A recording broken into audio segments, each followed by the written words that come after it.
Les lampions se sont éteints ce samedi sur les assises des États généraux des mines et des recommandations pertinentes ont été formulées afin de renforcer la gestion axée sur la transparence de ces ressources naturelles.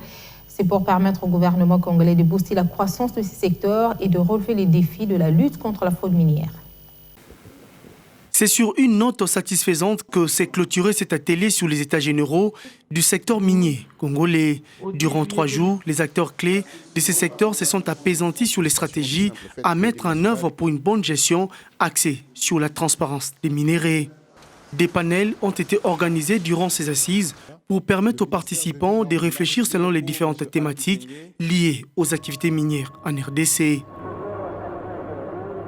En saluant la qualité des travaux, la ministre des Mines a insisté sur le dialogue pour gérer tout litige entre le gouvernement dont elle fait partie et les partenaires de ces secteurs au regard du respect du code et des règlements miniers. Prioriser la transformation locale des produits miniers de la République démocratique du Congo dans le cadre de la chaîne des valeurs locales du secteur minier.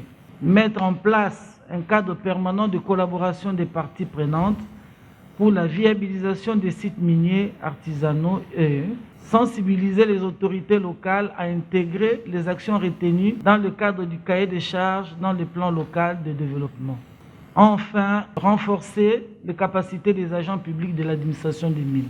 Je prends l'engagement de porter les recommandations et résolutions issues de ces états généraux au gouvernement et à veiller à leur mise en œuvre dans le strict respect des dispositions du Code et de ses mesures d'application. Je m'en voudrais de clore mon propos sans réaffirmer mon ferme engagement de faire triompher la vision de son Excellence Félix-Antoine Tshisekedi Tshilombo, président de la République, chef de l'État, dans le secteur minier, sous la houlette de son Excellence Jean-Michel Samalukonde Kyenge, Premier ministre, chef du gouvernement.